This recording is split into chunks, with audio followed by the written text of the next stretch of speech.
빌립보서 4장의 말씀은 우리에게 항상 기뻐하라고 전하고 있습니다. 그리고 우리의 관용을 모든 사람에게 보여주라고 전합니다.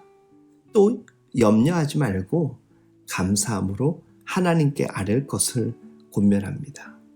이 세 가지 말씀을 묵상해 보면 하나님이 우리를 향해서 얼마나 밝고 건강하고 적극적이고 긍정적인 삶을 살기를 원하시는지 우리는 알 수 있습니다.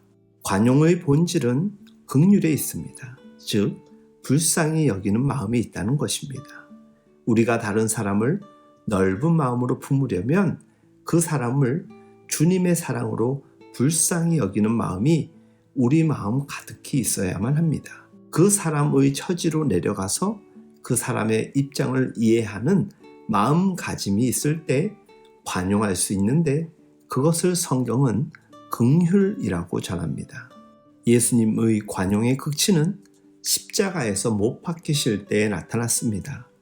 주님이 십자가에 못 박히고 끔찍한 고통과 씨름을 할 때 예수님을 죽이라고 소리 지르는 폭도들을 향해 하신 말씀은 저들이 하는 짓을 저들이 알지 못한다라는 것이었습니다. 이 말은 예수님이 저들을 불쌍히 여겼다라고 해석해도 큰 무리가 되지 않습니다. 그 다음에 주님은 저들의 죄를 사하여 달라고 하나님께 기도합니다. 이것이 관용입니다.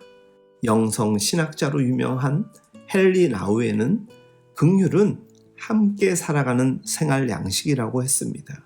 그리고 온 세계를 품을 수 있는 치유의 공간으로서 우리의 마음을 넓게 확장하는 것이 긍휼이라고 정의하였습니다.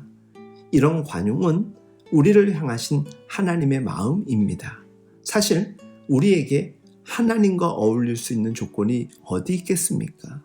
하나님의 마음에 꼭 맞아 하나님이 편안하게 우리를 품어줄 만한 그 어떤 근거가 우리에게는 없습니다. 그럼에도 불구하고 하나님은 우리를 불쌍히 여겨 주신 것입니다. 인자와 긍휼로 관을 씌워주셨고 머리에 하나님의 긍휼로 관을 만들어서 씌워주시고 우리의 허물을 허물대로 갚지 아니하시고 법대로 우리를 다루지 아니하시고 아비가 자식을 불쌍히 여긴 같이 우리를 불쌍히 여기셔서 우리를 받으셨습니다. 이것이 하나님께서 우리에게 보여주신 관용이지요. 이런 관용을 보여주셨기 때문에 하나님도 우리 보고 형제에게 관용하라고 하는 것입니다. 모든 사람을 너그럽게 품으라고 말씀하신 것입니다. 그래서 세상 사람들이 우리를 보고 사도행전의 초대교회가 칭송받았듯이 참 믿는 사람들은 마음이 넓구나. 정말 대단하구나. 저들의 마음속에는 하나님의 마음이 있구나라고 감탄할 정도로 모든 사람을 품으라는 것입니다. 그래서 하나님 앞에 영광을 돌릴 수 있도록 삶을 살라고 우리에게 전하고 있습니다.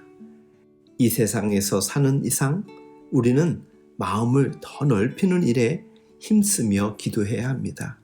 그렇지 않으면 우리 마음이 더 좁아져서 우리 스스로가 더 답답해지는 인생이 되게 될 것입니다.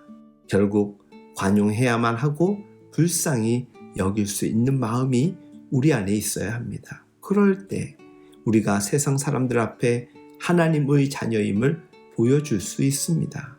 사도 바울은 우리가 가정에서, 교회에서, 세상에서 관용한 모습을 보여주기 위해서 비결이 하나 있다라고 가르쳐 줍니다. 그것은 예수님의 재림을 생각하면 관용할 수 있다라는 것입니다. 예수님께서 다시 오시는 날, 이 세상에서 우리가 서로 상처 주고 상처받고 손해주고 손해받던 모든 인간관계에서 떠나게 됩니다. 그리고 예수 안에서 한 형제가 되어 영원토록 주님과 함께 살게 될 것입니다. 이 영광이 너무나 크기 때문에 세상에서 받았던 고통과 모든 상처는 다 잊어버리게 됩니다. 마음이 자꾸 좁아질 때마다 주님을 바라보는 믿음의 눈이 활짝 열릴 수 있기를 축복합니다. 주님을 바라보시기 바랍니다. 그러면 당장 눈앞에 크게 보이는 일 또한 조그마한 일로 보이게 될 것입니다. 이렇게 될 때 우리는 세상 사람들 앞에서 널리 관용을 보여줄 수가 있게 되는 것입니다.